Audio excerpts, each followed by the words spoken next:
ملک کی انتہائی مقتدر شخصیات اور سامعین کی تعداد میں بھی اس ملک کے اعلیٰ دماغ کے معزز افراد، میں سب سے پہلے تو قلب کی گہرائیوں سے مبارکباد پیش کرتا ہوں اے پی سی آر کے ذمہ داران کو،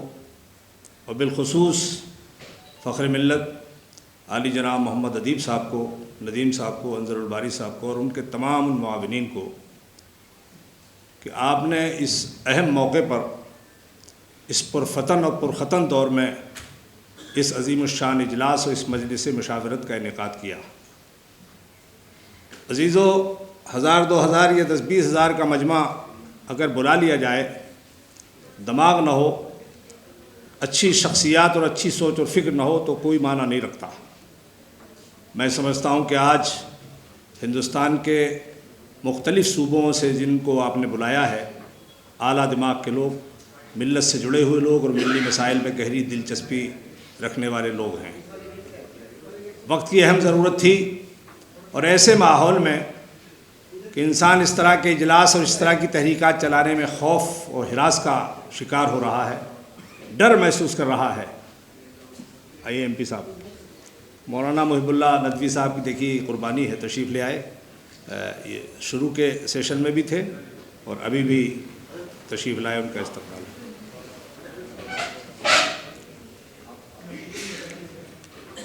حضرات محترم، تفصیلی تقریر کا وقت نہیں ہے، ڈائس پر بہت قیمتی شخصیات جلوہ بار ہیں، ہمیں ان کے گراں قدر خیالات سننا ہے اور رہنمائی حاصل کرنی ہے۔ میں بہت ادب کے ساتھ یہ گزارش کروں گا کہ یہ ہمارے ہاں رسمیں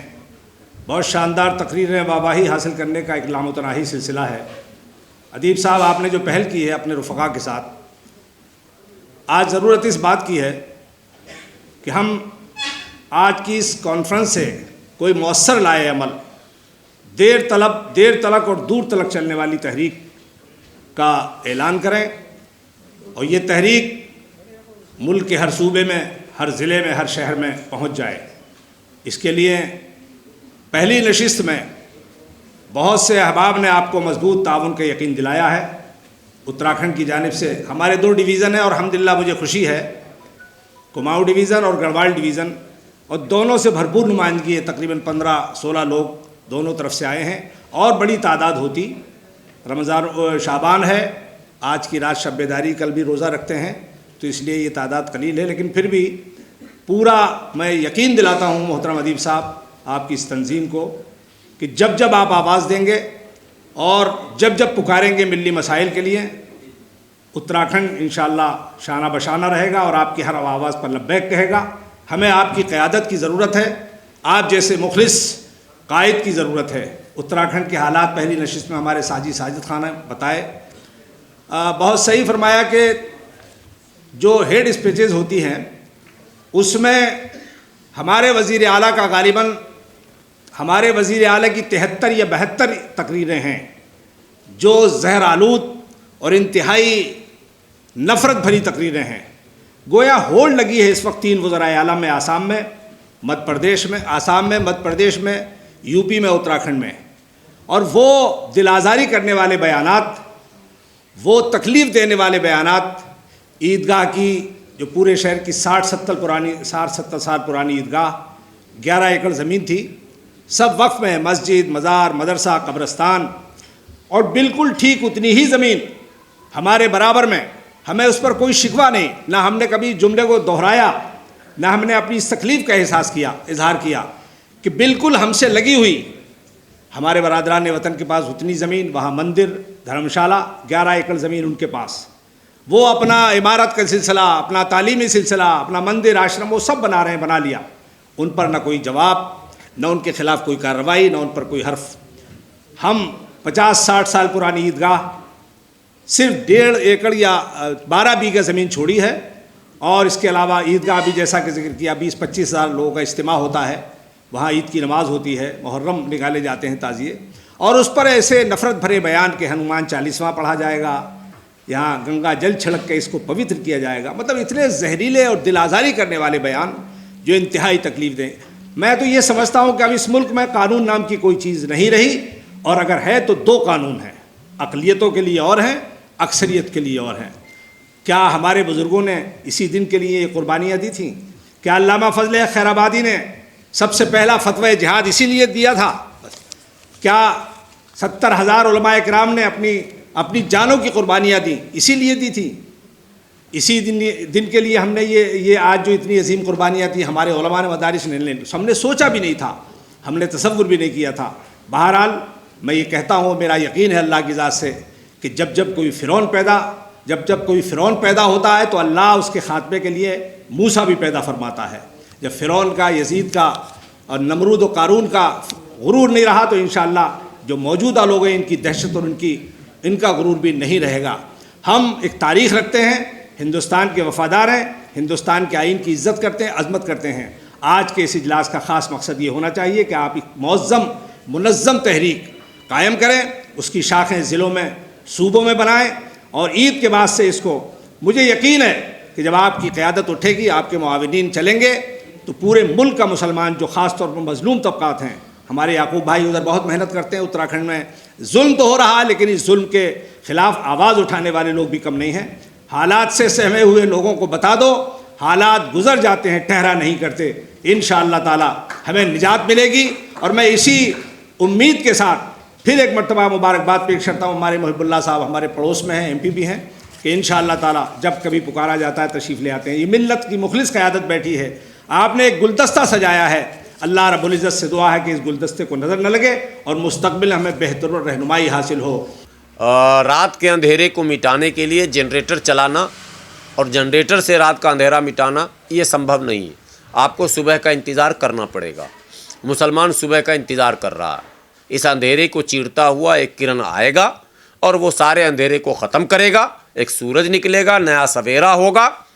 اس روشنی میں لوگ پھر خوش خرم جئیں گے۔ اس لیے مسلمان کو بہت زیادہ گھبرانے کی ضرورت نہیں ہے۔ کٹھنائیاں ہیں، ہم لوگوں کو بھی پتہ ہے، آسام کے مسلمان کا حال ہم دیکھتے ہیں، ہم گجرات میں بھی کئی درشیہ دیکھے ہیں،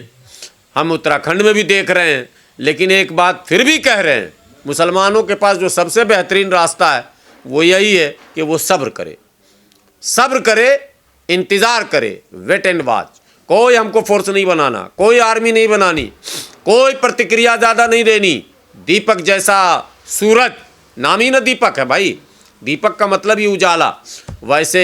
دیپک آیا ہے، کسی دن سورج بھی آئے گا اور پورے اندھیرے کو، دیپک نے تو کوٹ دوار کے اندھیرے کو دور کیا،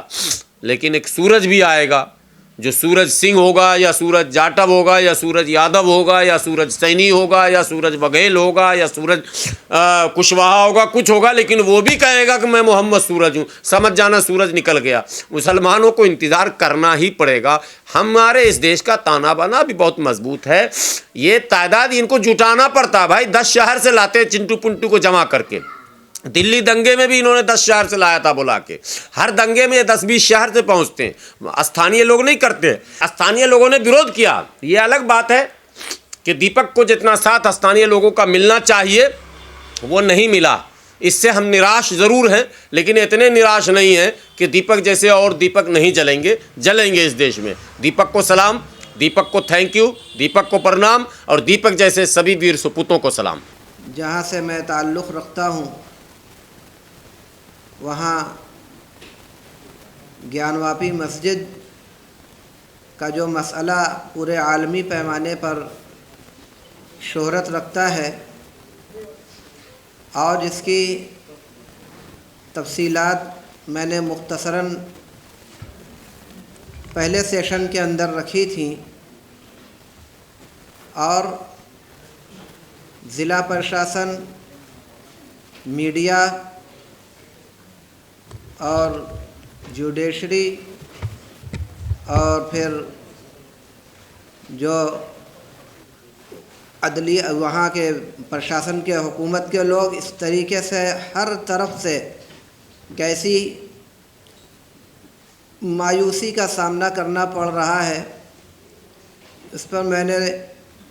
مختصراً روشنی ڈالی تھی۔ بہت ہی سنگین صورتحال پہ ہوتی جا رہی ہے، خود بنارس شہر میں گیان واپی مسجد ہی کا مسئلہ نہیں، اس کے ساتھ ساتھ کچھ اور مساجد بھی نشانے پر ہیں، اور ایسے ماحول بنانے کی کوشش کی جا رہی ہے کہ کچھ دیگر مساجد کو بھی ہائی لائٹ کر کے ان کے اوپر اپنا ناجائز قبضہ کرنے کی کوشش کی جائے۔ مذہبی اعتبار سے بھی صورتحال پریشان کن ہے، اور معاشی اعتبار سے بھی بنارس کے مسلمان بہت ہی دقت اور پریشانی کے دور سے گزر رہے ہیں۔ بنارسی ساڑی جو پوری دنیا کے اندر اپنا ایک مقام رکھتی ہے، یہ صنعت بنارس کے مسلمانوں سے جڑی ہوئی ہے، وہ اس وقت موت اور حیات کی کشمکش کے اندر اس وقت دم توڑنے کے قریب ہوتی جا رہی ہے۔ بنارس کا جو مسلمانوں کا لیبر طبقے سے تعلق رکھنے والا مسلمان تھا، ان مسلمانوں میں ایک بہت بڑی تعداد ایسی ہے جس نے اس کاروبار کے خراب ہونے کی وجہ سے دوسرے کام کو شروع کر دیا، اور پھر یا تو دوسرے شہروں کے اندر مثلاً سورت، بنگلور اور دیگر صوبوں کے اندر ہجرت کر کے وہاں جا کر اپنی زندگی گزارنے پر وہ مجبور ہے، وہاں پہ لیبر کا کام کر کے وہ اس طریقے سے وہ اپنی معاشی حالات کو بہتر بنانے کی کوشش میں لگا ہے۔ لاکھوں کی تعداد میں بنکر بنارس سے رخصت ہو کر مختلف علاقوں کے اندر جا چکے ہیں۔ الغرض بہت ہی بدترین صورتحال کا سامنا ہے۔ ابھی یہ سب صورتحال چل ہی رہی تھی کئی سالوں سے، اس میں ایک نیا مسئلہ دال منڈی کا پیدا کر دیا گیا ہے۔ دال منڈی جو کہ پورے انڈیا کے اندر اس کی ایک شہرت ہے، اور ایسی منڈی ہے، ایسا بازار ہے جس کے اندر 99% سے بھی زیادہ مسلمانوں کی دکانیں ہیں، مسلم آبادی ٹوٹل ہے، اور کافی پرانی مارکیٹ ہے یہ۔ لیکن اس دال منڈی کو نیست و نابود کر کے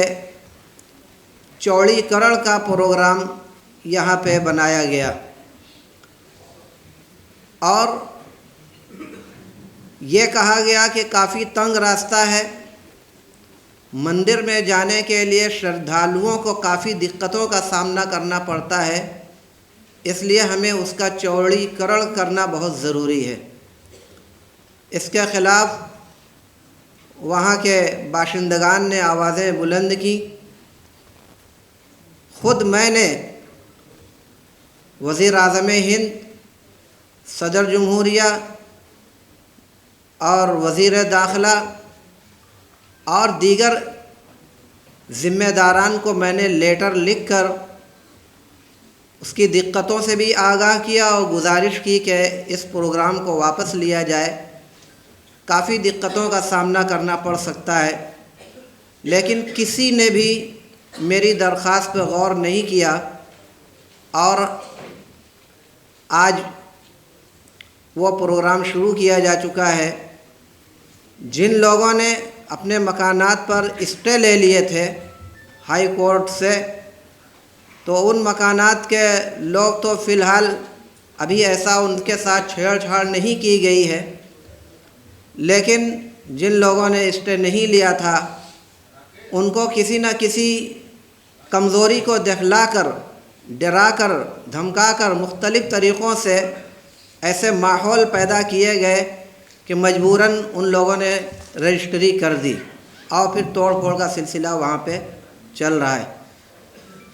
اس پوری دال منڈی کے اندر 6 مسجدیں آ رہی ہیں۔ اگر یہ چوڑی کروڑ کا پروگرام ہو جاتا ہے تو 6 مسجدیں بالکل،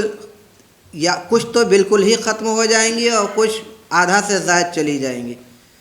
تو یہ سب کوششیں ہم لوگ کر رہے ہیں، لڑائیاں لڑی جا رہی ہیں، اور اس طریقے کے حالات برابر سنگین ہوتے جا رہے ہیں، فکر بڑھتی جا رہی ہے۔ ان تمام باتوں پر ہمیں بہت ہی سنجیدگی سے غور و فکر کرتے ہوئے قانون کے دائرے میں رہ کر اپنی لڑائیوں کو آگے بڑھانا ہوگا۔ ہم دعا کرتے ہیں کہ جس مقصد کے تحت آج کا یہ اجتماع منعقد کیا گیا ہے اس کے اندر اللہ تعالیٰ کامیابی عطا فرمائے، اور جملہ شرور و فتن سے سارے باشندگان ملک کی حفاظت فرمائے، اس ملک کو ہر قسم کی ترقیات سے مالا مال فرمائے۔ آمین۔ وآخر دعوانا